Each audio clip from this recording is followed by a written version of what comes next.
সমস্যা হচ্ছে আমরা পানি আনতে যাচ্ছি ক্যান্টিনগুলো থেকে পানি আনতে যাচ্ছি, আমাদের পানি দিচ্ছে না। আমরা বলতেছি যে আমাদের জীবনের থেকে কি ওনাদের ব্যবসা বেশি?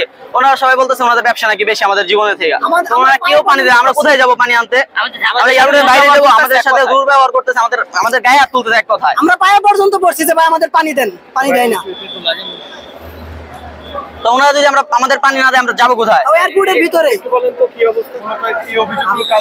আমরা এই দিক থেকে প্রত্যেকটা ক্যান্টিন থেকে পানি নিচ্ছি। এয়ারপোর্টের ভিতরে যত ক্যান্টিন আছে সব ক্যান্টিনের বিরুদ্ধে।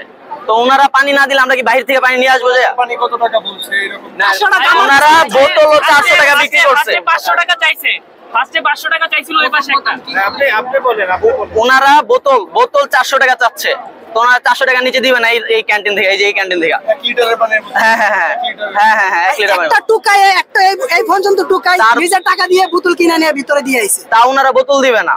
তো আমরা এয়ারপোর্টে দুইটা এই যে কি বলে এই যে গাড়ি পার্কিং করে যেটা 2 তলায় গেলাম, তো ওনারা আমাদের বোতল দিবে না।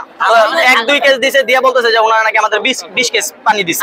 তো আমরা পানি আনতেই পারি না, ওনারা আমাদের ধাক্কা বের করে দিচ্ছে। 14 কেস পানি নিছি, ওরা এক দোকান থেকে বলতাছে আমরা এই স্টল থেকে 20 কেস পানি দিছি। আমরা বলছি তাহলে আসেন আমাদের সাথে। ওনারা আসবে না, ওরা আসবে না। ওনারা পানিতে পাড়া দিয়ে রাখে, বলে যে পানি নাই, পানি লুকায় রাখে। এক ক্যান্টিনে ঢুকে পানি লুকায় রাখে।